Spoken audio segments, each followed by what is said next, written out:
your studies. Today we are going to start with a new chapter, that is chapter number 5, Accounting Equations and Business Transactions of Standard 11 GSEB Board. Okay, तो ये accounting equations होती क्या है? अब asset और liability दो चीज है.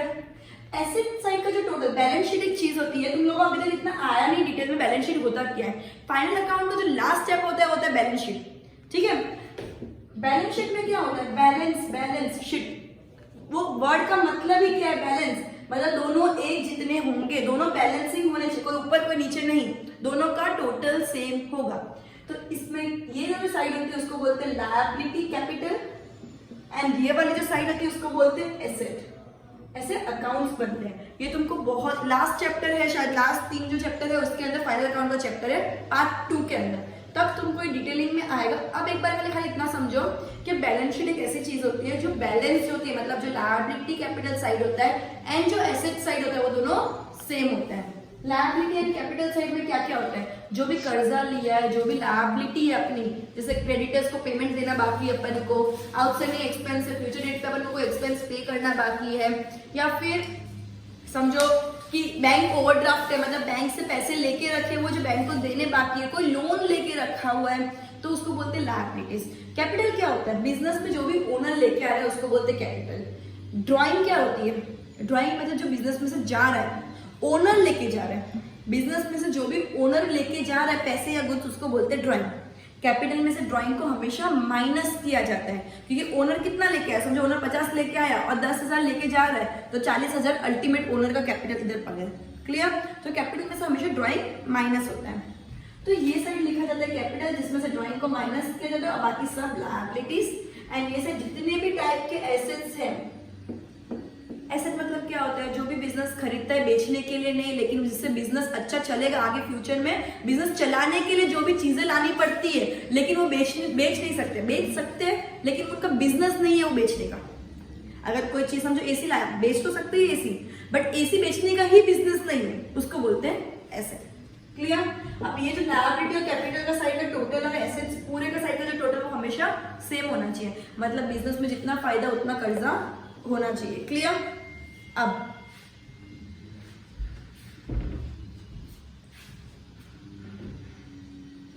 इसका फॉर्मूला क्या हो गया?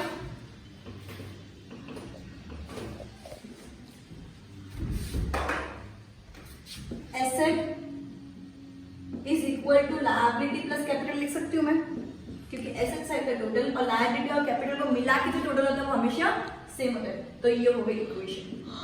इसको बोलते हैं accounting equation. Double entry system में अल्टीमेट जो इफेक्ट आएगा वो आइदर एसेट पे आएगा या लायबिलिटी पे आएगा. किधर से भी घूम फिर के अल्टीमेट जो इफेक्ट आएगा या एसेट पे आएगा या लायबिलिटी या कैपिटल में आएगा. दोनों में से किसी एक में आएगा. अगर एसेट में आया तो लायबिलिटी और कैपिटल साइड पे उसका दूसरा इफेक्ट आएगा. इसलिए तो वो लास्ट में जाके सेम हो जाते हैं. क्लियर? अब इससे रिलेटेड सम करेंगे. एक्चुअली क्या होता है, तुमको स्टेटमेंट्स दिए होते हैं जिसके तुमको जनरल एंट्री पास करनी, जो अपने चैप्टर 4 में बहुत डिटेल में हर टाइप के ट्रांजेक्शन्स के एंट्री समझ लिए. एंड उसके बाद वो एसेट में कौन सा जाएगा और लायबिलिटी में कौन सा जाएगा वो रिकॉग्नाइज करना है. क्लियर? तो पहले इलस्ट्रेशन के अंदर जनरल एंट्री ऑलरेडी पास करके दे दिए, खाली तुमको बाइफोकेट करना है कौन सा एसेट है, कौन सा लायबिलिटी है एंड कौन सा कैपिटल है. क्लियर?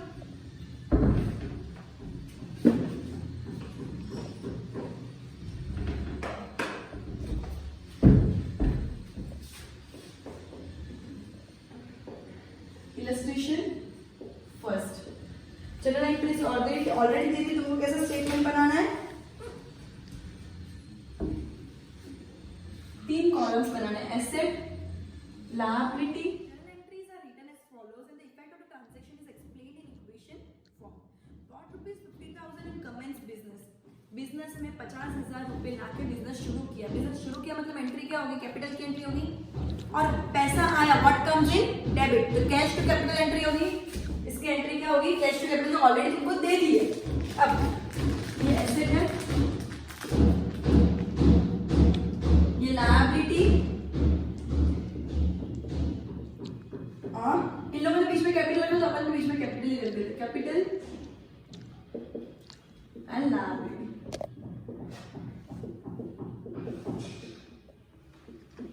LCA. ठीक है? कैश टू कैपिटल एंट्री है। कैश मतलब क्या होता है? एसेट। बिजनेस में कैश क्या है? कैश क्या है? कैश अच्छी बात है, अच्छी बात एसेट होती है, गंदी बात लायबिलिटी है कैपिटल। कैश कितना अमाउंट है? 50,000। हर एंट्री के बाद तुमको 2 लाइन कर देनी, हर एंट्री के बाद तुमको 2 लाइन कर देनी। पहले अमाउंट लिखना है, फिर वो अमाउंट का टोटल करना है। मतलब समझ आए? इधर एक ही एंट्री है इसलिए एक ही टोटल। हो सकता है कि एसेट साइड 2 चीजें आए तो वो दोनों चीजें को लिखना है, फिर अल्टीमेट टोटल लिखना है। क्लियर? अब कैश टू कैपिटल दूसरी एंट्री कैपिटल में आएगी। कैपिटल कितना अमाउंट? 50,000। बस एक ही एंट्री है तो टोटल इसका भी 50,000। इसका कुछ नहीं है तो 0 लिख के टोटल में 0 लिखेंगे। क्लियर? तो अल्टीमेटली कैश और कैपिटल लायबिलिटी को टोटल करके कितना सेम हो गया? 50-50। नेक्स्ट क्या बोला है? Furniture purchase for ₹10,000। एंट्री दे दी है फर्नीचर टू कैश। फर्नीचर अपने लिए क्या है? एसेट। फर्नीचर अपने लिए क्या है? एसेट। और कैश जा रहा है तो वो अपने लिए क्या हो गया? कैश जा रहा है तो अपने लिए क्या हो गया? एसेट में माइनस हो गया कैश। मेरी बात सुनो, कैश आया, अब कैश जा रहा है तो कैश में से माइनस हो जाएगा। कैश का बैलेंस अपने पास कितना है? 50,000 का है। कैश जा रहा है, क्रेडिट हो रहा है कैश, तो अपन कैश माइनस कर देंगे। कितना? 10,000 का कैश जा रहा है तो अल्टीमेटली कैश का टोटल कितना हो गया? 40,000। एंड फर्नीचर अपने पास आ रहा है तो फर्नीचर कितना हो गया? 10,000। तो अल्टीमेटली ये साइड का टोटल वापस 50,000 ही है। अगर इसमें सिर्फ फर्नीचर भी होता ना, मतलब अपन को एक ही चीज लिखनी है, अपन को ऊपर का जो भी टोटल है हमेशा वापस नीचे नीचे लिखते जाना है हर एंट्री के बाद। क्लियर? सो ये कितना हो गया? 50,000 वापस। ये 50,000 एज इट इज हो जाएगा, नीचे कुछ भी नहीं है, 0। तो ये 50 वापस सेम 50 लिख दूंगी, 0। तो वापस टोटल सेम हो गया। क्लियर? अब अगर तुम इसकी जगह डायरेक्टली ऐसा भी लिखो ना, वापस capital brought forward kind of, तो भी चलेगा। और नया कुछ भी नहीं है अल्टीमेटली टोटल से, तो भी चलेगा। समझ आया? इधर तो कुछ है ही, तो 0 ही रहेगा। इधर तो कुछ आया ही ना अभी तक। वापस एक बार सुनना, इसकी एंट्री थी फर्नीचर टू कैश। कैश मैंने एज इट इज नीचे लिख दिया 50,000, कैपिटल भी मैंने एज इट इज बैलेंस लिख दिया 50,000। अब कैश में 10,000 गया बिजनेस में से, गया मतलब बिजनेस में माइनस हो जाएगा। तो 50,000 में 10,000 माइनस कर ले तो बाहर वाले कॉलम में कितना आ गया? 40,000। एंड फर्नीचर बिजनेस के अंदर आया, फर्नीचर भी एसेट है तो 10,000 एज इट इज, तो टोटल 50,000 वापस 50,000। ये टोटल हिलना नहीं चाहिए दोनों का। ठीक है? Next, goods rupees 12,000 purchase in cash. Entry है परचेज टू कैश। अब परचेज अपने लिए क्या हो गया? Obviously asset. परचेज अपने लिए क्या हो गया? एसेट। तो परचेज के लिए लिखेंगे अपन गुड्स। परचेज के लिए क्या लिखेंगे अपन? बिजनेस में गुड्स आए, परचेज वर्ड नहीं लिखेंगे। सेल्स होगा तो भी गुड्स लिखेंगे और परचेज होगा तो भी गुड्स लिखेंगे। कितने की गुड्स आए? 12,000 के। कैश बैलेंस कितना है? 40,000। फर्नीचर कितना है? पुराना वाला तो सब लिखना ही है अपन को। क्लियर? जो ऊपर जो है 40 और 10 वो तो लिखना कंपलसरी है, थोड़ा ऊपर नीचे होगा चलेगा। क्लियर? और टू कैश है मतलब कैश जा रहा है। एक मिनट, एंट्री क्या है? Purchase to cash. Cash balance में कितनी? 40,000 की लास्ट बची थी, माइनस 10,000 की गुड्स, सॉरी 12,000 की गुड्स परचेज की, तो कितना आ गया? 28,000। मैंने कैश अपना ट्रांसफर किया, इधर कैरी फॉरवर्ड किया, 40,000 का बैलेंस था, 12,000 का परचेज किया। अगर कैश क्रेडिट हो रहा है तो एसेट साइड माइनस होगा, कैश डेबिट हो रहा है तो एसेट साइड प्लस होगा। कैश अगर डेबिट हो रहा है तो एसेट साइड प्लस होगा, कैश क्रेडिट हो रहा है तो एसेट साइड माइनस होगा। क्लियर? फर्नीचर कितना बैलेंस है? 10,000। एंड क्या गुड्स परचेज किए तो गुड्स कितना हो गया? 12,000। तो अल्टीमेटली ये साइड का टोटल कितना हो गया? 28 प्लस 10 कितना होगा? 38 एंड 38 प्लस 12 50,000। एंड इधर कैपिटल वापस नीचे उतरा 50,000 का, एंड अल्टीमेटली इसका टोटल भी क्या है? 50,000। क्लियर? इधर कुछ भी नहीं है, 0। टोटल सेम हो गया। अब नेक्स्ट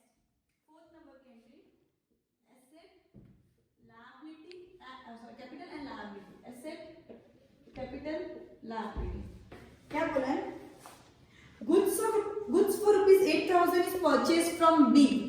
तो एंट्री क्या दे दी है? Purchase to be. परचेज क्या हो गया? गुड्स आए, जैसे थर्ड में भी परचेज का मैंने क्या किया था? गुड्स में लिख दिया था। पहले पुराना बैलेंस जो भी है वो लिख देते। कैश कितना बैलेंस है? 28,000। फर्नीचर का कितना बैलेंस है? 10,000। एंड गुड्स कितना है अपने पास? 12,000। जैसे कैश अगर डेबिट होता है तो अपन हमेशा कैश में ऐड करते हो, कैश क्रेडिट होगा तो कैश में से माइनस करेंगे। उसी तरह परचेज जब भी होगा ना तो गुड्स या स्टॉक लिखेंगे एंड उसमें ऐड करते जाएंगे, एंड सेल्स जब भी होगा ना तो उसमें से माइनस करते जाएंगे, वही गुड्स या स्टॉक में से। तुम इस गुड्स को स्टॉक भी लिख सकते हो, इस गुड्स को तुम स्टॉक भी लिख सकते हो, ठीक है। प्लस अभी परचेज कितना किया? 8,000 का परचेज किया, तो अल्टीमेटली टोटल कितना हो गया? 20,000। क्लियर? अब बी से परचेज किया, बी अपना क्या होगा? क्रेडिटर। बी अपने लिए क्या हो गया? क्रेडिटर। मतलब अपन को फ्यूचर डेट में किसी को पैसा देना है तो वो अपने लिए क्या हो गई? लायबिलिटी क्रिएट हो गई। अपन को फ्यूचर डेट में किसी और को पैसा देना है तो अपने लिए क्या हो गई? लायबिलिटी क्रिएट हो गई। तो कैपिटल में तो क्या हो जाएगा? 50,000 का जो बैलेंस है वो एज इट इज रह जाएगा। एंड लायबिलिटी में क्या आएगा? बीज अकाउंट। बीज अकाउंट कितना अमाउंट? 8,000 का जो परचेज किया वही।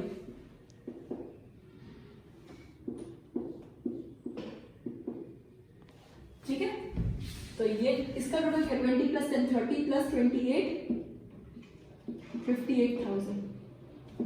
50 + 8 58,000 आ गया। अल्टीमेटली बैलेंस सेम होना चाहिए, asset is equal to liability होती चाहिए। 58 तो 50 + 8 58। Clear? Next entry number 5th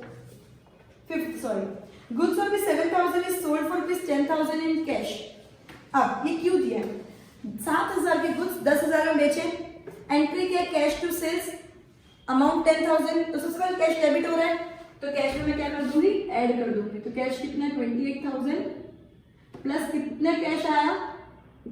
10,000 का कैश आया, तो कैश का बैलेंस आउटर कॉलम में कितना हो जाएगा? 38,000। क्लियर?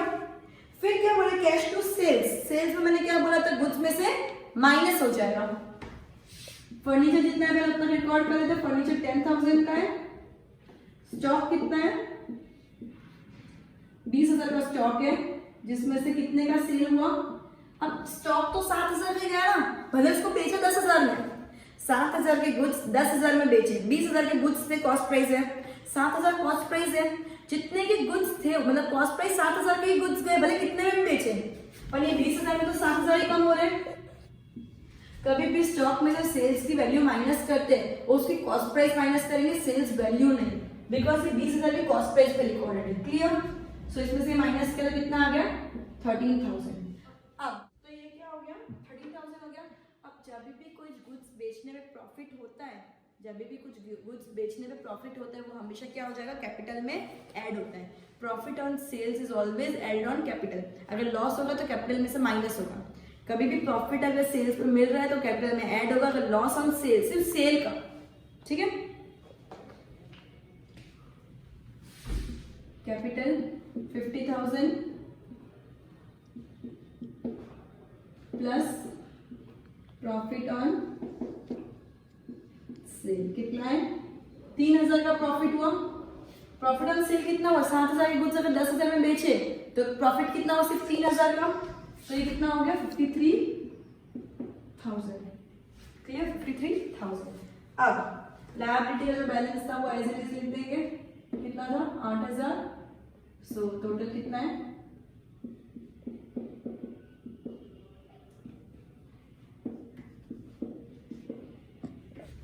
क्लियर? अब इसका टोटल कितना है? 38 + 10 48, 48 + 3 51, सॉरी 13 61,000। क्लियर? 53 + 8 कितना होगा? 61,000। हमेशा टैली करते रहना, तो कोई भी स्टेप पे तुम अगर कोई भी स्टेप पे अगर सेम नहीं है तो तुरंत चेक करो पिछले क्या गलत किया है। क्लियर? ओके, लास्ट दो entry ₹6,000 paid for wages. Entry है वेजेस टू कैश। एंट्री क्या है? Wages to cash. सबसे पहले कैश जा रहा है, कैश है तो कैश से माइनस हो जाएगा। कैश का बैलेंस कितना है 38,000, कितने का है 6,000 का है, क्लियर। 6,000 की वेजेस है, कितना हो गया कैश का बैलेंस 44,000, कितना हो गया 44, सॉरी जा रहा है माइनस हो रहा है, पे किया है अपन ने, वेजेस पे किया है तो 6,000 माइनस हो जाएगा तो 32,000, क्लियर। अब फर्नीचर कितना है 10,000,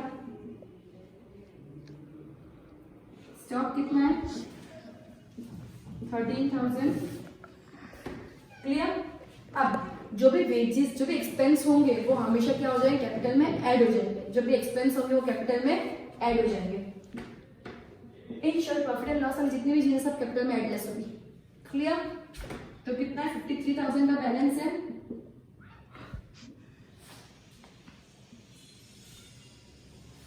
कितना हो जाएगा, एक्सपेंस होगा तो माइनस करो, इनकम है तो कैपिटल में प्लस कर दो। ये इनकम थी अपन को प्लस कर दिया, एक्सपेंस था अपन ने माइनस कर दिया, क्लियर। जो भी एक्सपेंस होगा कैपिटल से माइनस होगा, जो भी इनकम होगी कैपिटल में प्लस हो जाएगा। सो 53 प्लस 6 कितना हो गया 59,000, इसका टोटल आ गया 59,000 और इसका टोटल आ गया जो लायबिलिटी का बैलेंस है 8,000 का, वो एज इट इज नीचे। सो 59 प्लस 8 कितना होता है 68,000 और इसका टोटल कितना आ गया 32, 53 माइनस 6 47,000, ठीक है। 47,000 प्लस 8 कितना होता है 55,000, इसका टोटल कितना है 32 plus 10 42, 42 plus 30 55,000, clear. 55,000 last wages outstanding ₹1,000। मैंने पहले भी बोला आउटस्टैंडिंग एक्सपेंस पे करना बाकी तो अपनी लायबिलिटी मानी जाती है, clear. Wages to outstanding expense, wages किस में जाता है कैपिटल में, क्योंकि अगर पे किया है तो कैश को लेना देना ही नहीं है, तो ये सब एज इट इज सेम आ जाएगा। कैश कितना है 32,000, फर्नीचर कितना है 10,000, स्टॉक कितना है 13,000, और अल्टीमेटली इसका टोटल कितना आ गया 55,000। इसमें कुछ भी चेंजेस नहीं, जो पिछला है वो एज इट इज है, ठीक है। इसके अंदर कैपिटल का टोटल कितना है 47,000 माइनस क्या था वेजेस, कितना है वेजेस 1000, तो ये कितना हो गया 46,000 और लायबिलिटी कितना है 8,000 प्लस आउटस्टैंडिंग वेजेस लायबिलिटी है तो प्लस का लायबिलिटी बढ़ गई अपनी तो प्लस कर देंगे 1,000, तो ये कितना हो गया 9,000, टोटल कितना आ गया 9,000 और इसका टोटल कितना है 46,000। 46 प्लस 9 कितना होता है 55 एंड 55 टैली हो गया, क्लियर। बस लास्ट में अपन को यही देखना है कि अपने दोनों अकाउंट टैली है या नहीं, क्लियर एवरीवन। अब इसके अंदर एक से और एंट्रीज दी हुई है जो तुमको एक बार घर पे ट्राई करना है एंड नेक्स्ट सब मैं नेक्स्ट लेक्चर के अंदर करवाती हूँ। अगर नहीं भी आए तो मुझे ग्रुप पर्सनल ग्रुप में जो ट्यूशन के उसके अंदर या कमेंट बॉक्स में लिखना, तो मैं ये कंटिन्यू करवा दूंगी। Good bye.